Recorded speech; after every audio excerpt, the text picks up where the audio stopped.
Le Seigneur soit avec vous. Lecture de l'Évangile de Jésus-Christ selon saint Marc. En ce temps-là, comme Jésus était dans une maison, arrivent sa mère et ses frères.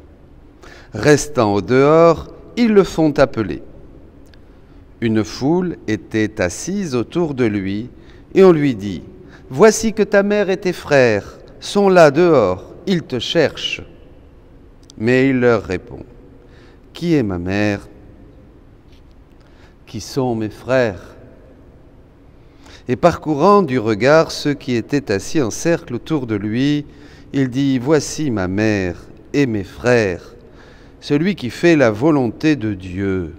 Celui-là est pour moi un frère, une sœur, une mère. » Acclamons la parole de Dieu.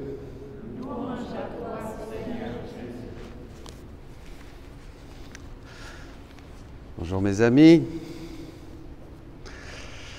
C'est la fête de Saint Timothée, Saint Tite. Et aujourd'hui, comme c'est une mémoire, nous avions le choix entre deux évangiles.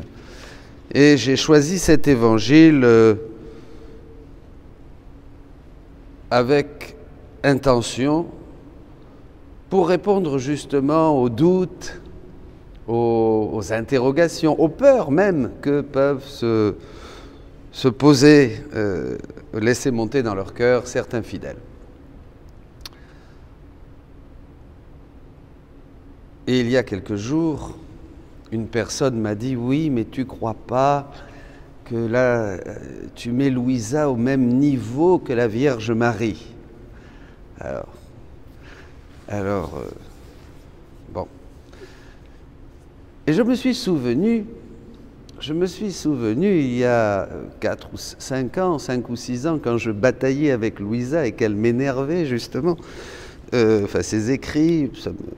Je me souviens qu'un ami avocat m'avait dit « Oui, moi ce que je n'aime pas dans Louisa Picaretta, c'est qu'on a l'impression, puis les gens disent que la Vierge Marie, Louisa est au niveau de la Vierge Marie, ça ne va pas du tout ça. » Je dis « Oui, c'est sûr. » Enfin bon, voilà, ça amenait de l'eau à mon moulin.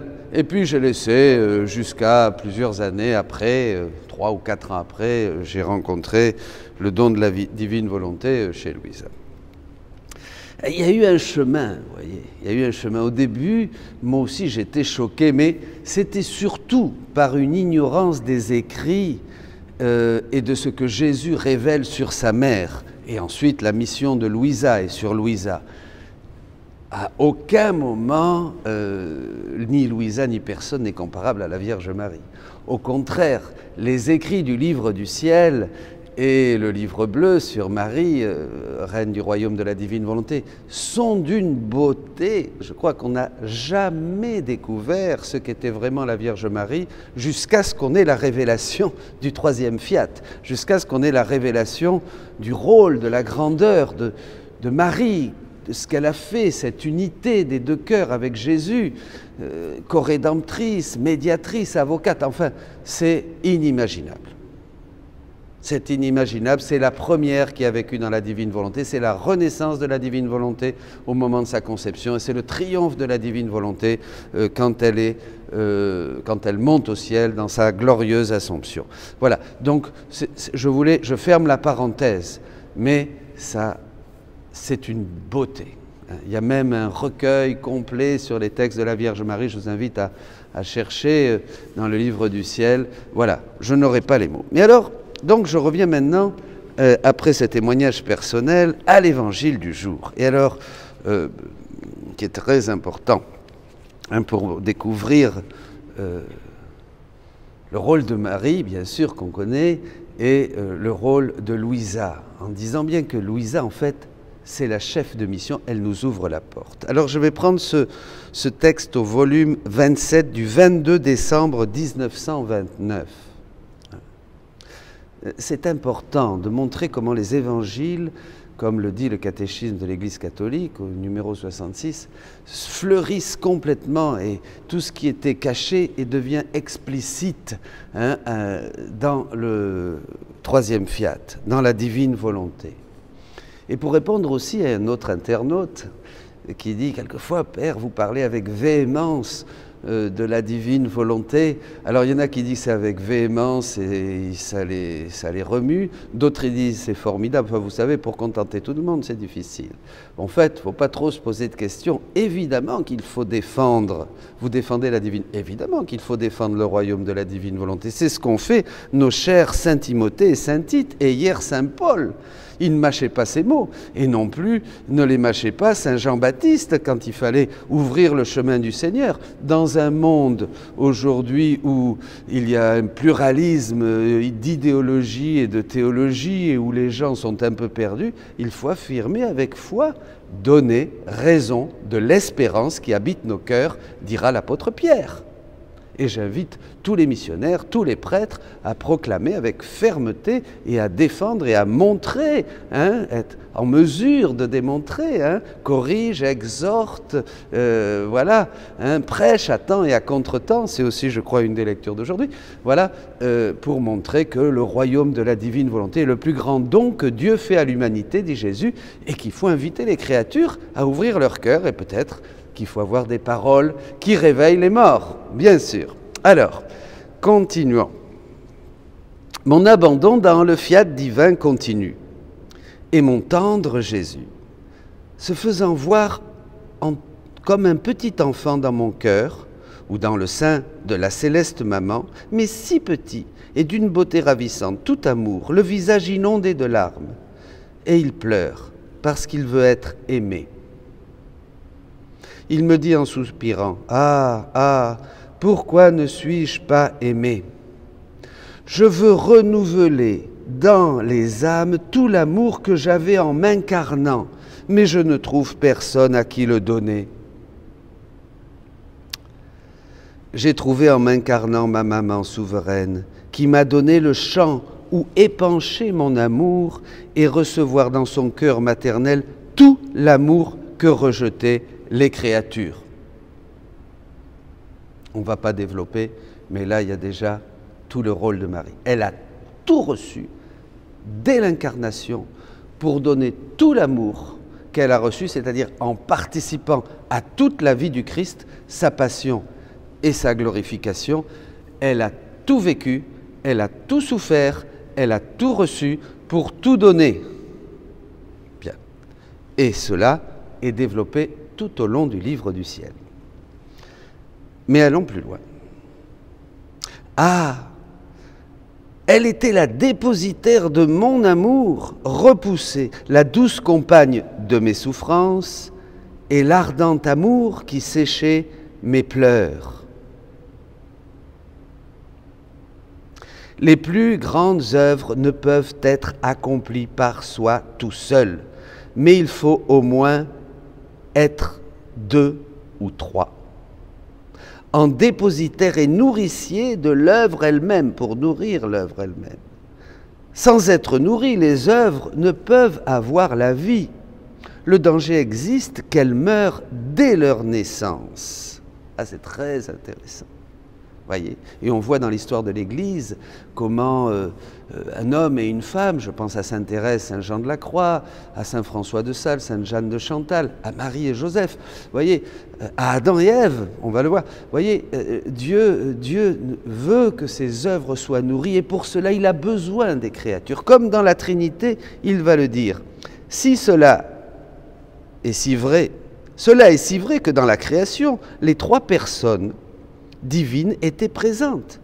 Puis nous avons fait l'homme dépositaire de notre œuvre. Première médiation.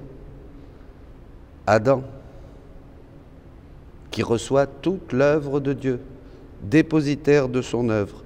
Non encore satisfait, car les œuvres seules n'apportent pas le bonheur, nous lui avons donné la compagnie de la femme, le rôle de la femme. C'est très beau, il y aurait beaucoup à dire. Dans l'incarnation, les 3 personnes divines participaient. Et en ma compagnie, ou plutôt, elles étaient inséparables de moi, en plus de la céleste reine. Elle est là. Elle participe à l'œuvre trinitaire, à tout l'agir de Dieu. Marie est présente et est là, correspondante et agissante. Elle-même était la dépositaire divine de tous les biens de l'incarnation. Tu vois ainsi combien la compagnie de la créature m'est nécessaire pour former mon œuvre. Ça, c'est très important, mes amis. Dieu a besoin de l'homme. Il n'est pas bon que Dieu soit seul, dira Jésus. Qu'ils se sont dit ces paroles au sein même de la Trinité. Dieu veut avoir besoin de la créature. Il veut élever la créature au niveau de sa nature divine par grâce. C'est ça la folie de l'amour de Dieu. C'est pas que nous soyons des petites choses qui sont là et qui adornent la création, qui sont beaux, qui sont mignons. Ils sont là, mais ils ne servent pas à grand-chose. Dieu n'est pas comme ça. Dieu donne tout pour que nous soyons tout comme il est tout. Père, toi en moi, moi en eux, afin qu'ils soient un. Il faut savoir à quelle hauteur Dieu veut que vive sa créature. C'est ce qu'il a fait en Adam et c'est ce que nous avons perdu. La créature m'est nécessaire pour former mon œuvre. Une créature qui se mettrait à ma disposition pour recevoir le grand bien que je veux lui donner, voilà, c'est ça.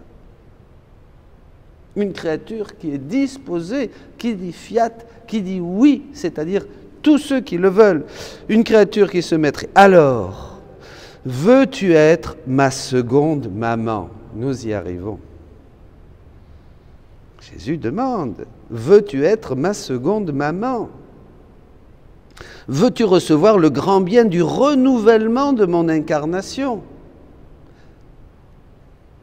Comme héritage, comme legs, comme héritage, la première a hérité de cela, pour qu'à partir de Louisa, qui ouvre la porte au royaume de la divine volonté, elle est de notre race, Dieu donne toujours à une personne quelque chose avant de le donner à tous, pour que maintenant nous entrions tous. En fait, Louisa, c'est chacun de nous. Dans la divine volonté, nous donnons vie à Jésus, dans les âmes et partout. Veux-tu recevoir le grand bien du renouvellement de mon incarnation? Renouveler l'incarnation, parce que Jésus veut reproduire sa vie en chacun de nous, depuis sa conception jusqu'à la mort, dit-il. Et il va commencer par Louisa. Comme héritage, comme legs du royaume de mon divin fiat. De cette manière, j'aurai deux mamans. Marie, la Vierge Marie, Louisa et vous, chacun de nous. C'est ça l'Évangile. Qui est ma mère? Qui est mes frères? Qui sont mes sœurs? Ici, vous voyez, voici autour de lui, en parcourant du regard ceux qui étaient assis en cercle autour de lui, en cercle autour de Jésus. Les évangiles prophétisent une réalité qui va beaucoup plus loin que ce qui est historique. Ils sont en cercle autour de Jésus, c'est-à-dire ce sont les intimes, c'est la famille, ce sont tous des petits gens qui reposent leur tête sur le cœur de Jésus, sur sa poitrine. C'est vous, c'est nous, dans le royaume de la divine volonté. Nous savons qu'il y a même une nouvelle hiérarchie, c'est-à-dire ceux qui vont vivre dans cette divine volonté et qui sont vraiment les élus et qui réjouissent tout le ciel. C'est pour tout le monde. Dieu se dévoile de plus en plus au long de l'histoire et donne des cadeaux toujours plus grands. C'est vrai que nous recevons plus qu'Abraham. C'est vrai que nous recevons plus qu'Isaïe, plus que Jérémie, plus que le roi David. C'est vrai que nous recevons plus que Jean-Baptiste. C'est vrai. C'est vrai que nous recevons plus que les apôtres, les premiers, c'est vrai. C'est vrai que nous recevons plus que les autres saints, c'est vrai si nous disons oui et que nous entrons dans cette lumière et que nous recevons ces connaissances, ces vérités de la vie éternelle. La vie éternelle, c'est qu'ils te connaissent. Jamais nous avions pensé cela. Alors ce cercle, eh bien voilà, Jésus les regarde, il sait, voici ma mère, mes frères, celui qui fait la volonté de Dieu. Vous pouvez penser qu'il vit dans la volonté de Dieu, mais Jésus ne l'a pas dit à ce moment-là parce qu'on n'était pas prêt à le recevoir, on était très immature. L'humanité, au temps des apôtres, dit Jésus, était très immature. Donc je me suis contenté, dit-il, de leur montrer qu'il fallait faire la volonté de Dieu, qu'il fallait prier et des conseils, l'évangile. Mais il a dit, j'ai encore beaucoup de choses à vous dire, mais pour le moment, vous ne pouvez pas les porter. Dans Jean 16, 12. L'Esprit vous conduira. Alors donc c'est bien ça. Donc maintenant nous comprenons, j'aurai deux mamans. La première qui me laissa former le royaume de la rédemption, unique. Marie a enfanté le Verbe fait chair, avec toutes les prérogatives que qu'elle a eues, avant bien sûr, comme Immaculée Conception, donnant son oui définitif. Ensuite, après, maintenant dans l'éternité, dans la gloire, le premier corps glorieux avec le corps du Christ ressuscité au ciel. C'est quand même extraordinaire, mes amis. Et puis, la Vierge Marie, présente dans toute l'histoire de l'Église, comme notre mère. Marie est en nous, elle fait naître Jésus dans nos cœurs, elle nous enfante. Lisez le livre bleu, demandez le livre bleu de Marie dans le royaume de la divine volonté, et vous verrez. Bon, alors j'aurai deux mamans. L'une, la seconde, la première donc me laissa former le royaume de la rédemption, la seconde qui me laissera former le royaume de ma divine volonté. Il fallait que Jésus, que Dieu prenne une créature de notre race, dit-il, qui soit la première à vivre, ça y est, dans le royaume de Dieu, dans la divine volonté, pour qu'il puisse libérer ses connaissances et tout ce qui était suspendu et tout ce que nous avions encore à apprendre et que Adam ne nous a pas transmis, parce qu'après le péché originel, il y a eu un blackout et puis il a complètement perdu même la mémoire. Il vivait déprimé, il a perdu la mémoire des dons qu'il avait auparavant, avant le péché. Enfin, il le savait, c'était source d'une grande repentance et de grandes larmes pour lui, mais il n'a pas pu le transmettre à ses fils. Voyez, bon. Deux mamans, la deuxième donc, qui me laissera former le royaume de ma divine volonté. Et Jésus la prend, ses petites mains, en plaçant ses petites mains sur mon visage et en me caressant, il me dit, ma maman, ma maman. Prenez les mains de Jésus maintenant, faisons une ronde, allez tout de suite prendre ces petites mains de Jésus. Laissez-lui poser ses mains sur votre tête, sur votre cœur, sur votre tête, là, chacun. Ma maman, il te dit le Seigneur, l'amour maternel surpasse tout amour, ainsi tu m'aimeras de l'amour insurpassable d'une mère, tu m'aimeras de l'amour insurpassable d'une mère. Ô Jésus, enfant Jésus, roi d'amour, je m'incline devant toi, et avec Marie, qui est toute avec moi, ma mère céleste, pose tes petites mains comme tu les as posées sur Louisa, sur ma tête. Voilà, et que je sois tout disposé, toute disposée, tout ouverte, tout ouvert à te laisser vraiment renouveler ton incarnation, toute ta vie, tout ton mystère, tout ce que tu as vécu. Je veux être une extension de toi, Jésus, une humanité de surcroît. Je veux être comme toi. Prends tout en moi et que ta vie grandisse en moi pour glorifier le Père qui te voit en moi et pour que tous ces trésors de grâce que dans ta divine volonté maintenant je fais miens, je puisse les donner à mes frères les hommes et agir partout avec toi, en tout temps, dans toutes les générations, pour vraiment donner tout cet amour, ce trop grand amour, tu disais, que tu veux déverser sur l'humanité. Amen.